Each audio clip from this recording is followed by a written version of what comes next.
Oke, kita masuk ke filsafatnya saja sekarang. Ini yang paling terkenal. Kalian sudah hafal dengan teori ini. All things are from water and all things are resolved into water. Semuanya berasal dari air dan semuanya akan kembali ke air. Ini mungkin kalian tertawa mendengar teori ini, tapi Thales punya penjelasan. Nanti beberapa filosof ikut membantu menjelaskan. Bahkan kalian boleh cari ayatnya. Cari surat Al-Anbiya ayat 30 kalau tidak salah. Wa ja'alna minal ma'i, kalau tidak salah, kulla syai'in hayyin. Jadi dan kita jadikan segala sesuatu yang hidup itu dari air. Ada ayatnya. Kalau ada ayatnya kamu tidak berani bantah mesti. Tadi kamu sudah mau bantah apa iya dari air. Tidak. Ternyata ada ayat yang konotasinya bisa ditafsir ke sana. Jadi air jadi sumbernya segala sesuatu, dan segala sesuatu akan resolve into water, akan kembali ke air.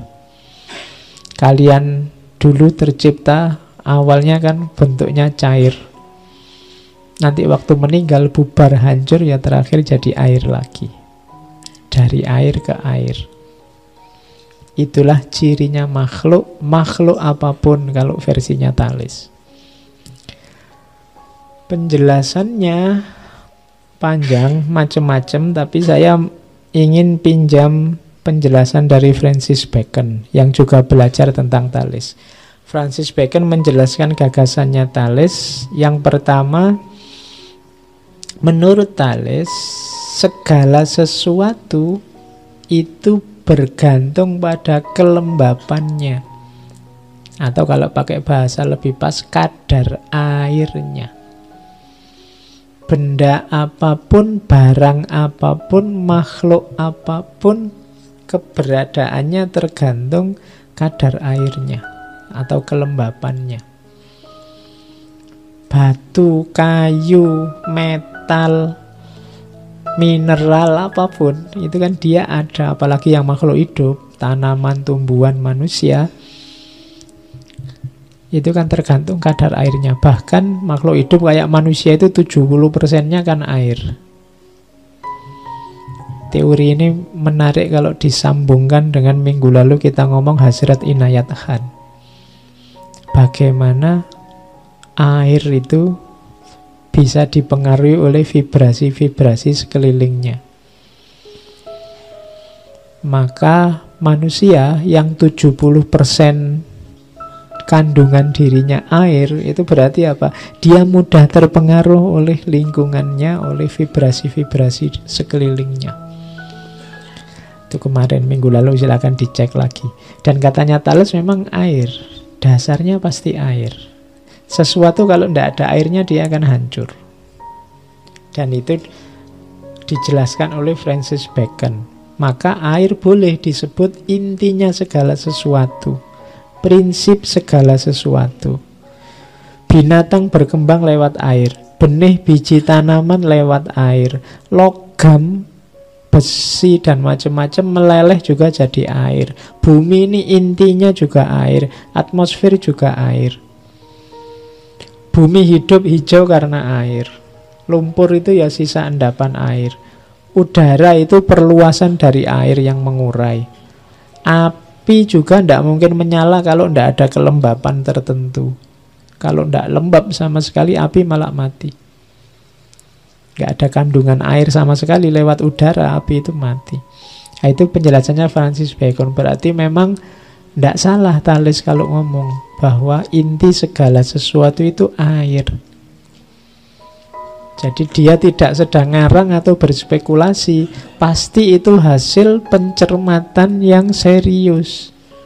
Di mana dia mencermati, dia ini hidupnya di daerah sungai, pesisir.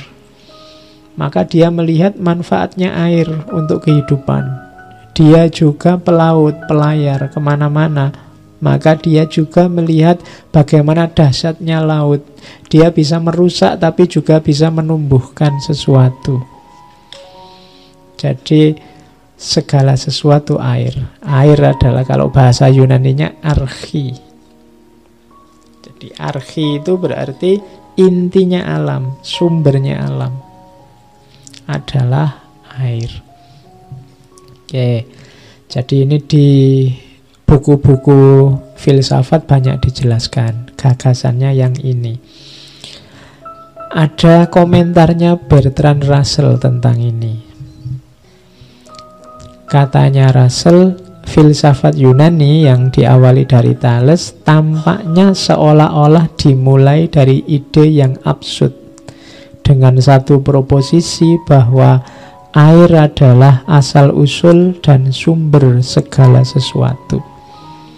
Haruskah kita anggap serius proposisi tersebut, katanya Russell? Ini serius enggak sih? Masa segala sesuatu dari air? Tapi jawabannya Russell, ya, harus kita anggap serius. Paling tidak apa? Ada 3 alasannya. Pentingnya di mana gagasannya Thales tadi? Yang pertama apa? Karena proposisi tersebut mengajarkan kita bahwa ada asal-usul dari segala sesuatu. Ini penting. Ternyata meskipun belum sampai air, kalau kamu tidak setuju airnya tidak apa-apalah, tapi kan kamu setuju bahwa segala sesuatu ada asal-usulnya. Ini luar biasa, katanya Russell. Banyak orang yang tidak percaya sebab akibat segala sesuatu ada asal-usulnya.